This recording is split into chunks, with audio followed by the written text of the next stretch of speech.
Good evening and welcome back, poetry lovers. It is I, Z.M. Weiss, and here I am with another home recording just for you. Tonight we'll be reviewing none other than Lou Reed's I'll Be Your Mirror, the collected lyrics. This was released not too long ago, and I just couldn't be any more thrilled. And there have been a couple of reissues, actually, and the most recent being in 2020. And I consider that recent. So unlike Syd Barrett's complete book of lyrics, this collection contains a more chronological table of contents, whereas Syd Barrett took an interesting direction and had every one of his lyrics listed alphabetically. It's really interesting. So there have been many artists I've been introduced to, and many genres I've been introduced to, thanks to my favorite musician on earth, David Bowie. You can see, like, almost all his face. And Lou Reed was one of many. I also discovered King Crimson, P. Diddy, just the solo work of Robert Fripp, Brian Ferry, Brian Eno, Roxy Music,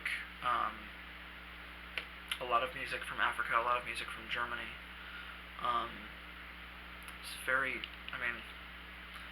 He's the whole reason why I have such an eclectic taste in the arts.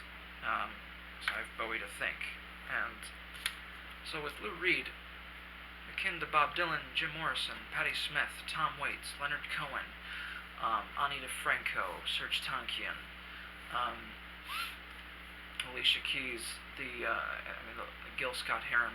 The list goes on. There are many, many musicians who are also poets. Now, similar to Leonard Cohen, I'm a poet and writer first, with music, mainly singing, coming in at a close second. And Lou Reed started out very young, I believe in the early 60s, and then helped form the group The Velvet Underground, which to me defined art. And it's not just because of the brief association with Andy Warhol, but just almost everything they stood for. There are certain, if you listen to The Velvet Underground, for me, kind of like Talking Heads and a few others, some musicians, they have certain attitudes that remind you of another creative occupation. Jim Morrison, his work, you could hear that he was a poet. Now with people like the Velvet Underground, Talking Heads, their work, you think of visual artists. They just have that mindset. And Lou Reed, sort of a mixture of both, because he started out by writing poetry, and he was encouraged by a professor a long time ago that you don't have to use large or sophisticated words to get your point across. And he took full advantage of that, and has still managed to be one of the most poetic voices of a generation.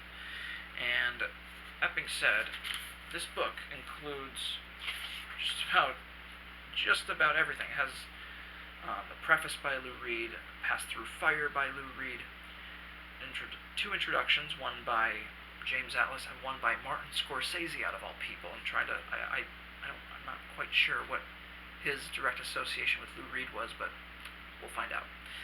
And then The Power of the Heart by none other than Laurie Anderson, who was just a complete Renaissance woman in many different ways, and she defines the word experimental, that's for sure. Listen to Laurie Anderson, you'll see what I mean. Watch a couple of her films, look at her visual art. She's everywhere. So it includes the lyrics on pretty much every Velvet Underground song, and they separate it into albums. And even live material, like a few live songs, and then it sort of delves into his solo work, all the way up until his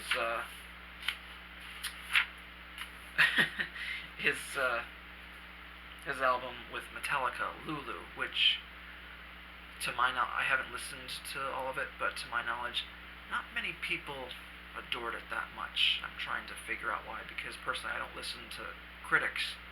Um, but apparently a lot of listeners in general said that they weren't too fond of it. Then there's a whole section of miscellaneous songs. So all in all, it's almost 700 pages long. There's a page in the back that lists his discography, and it has just about every piece of information you could want. But I consider complete books of lyrics to be poetry, and I've quite a few of them.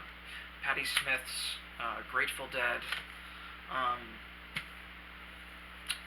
Joni Mitchell, The Doors, Queen, and many, many more.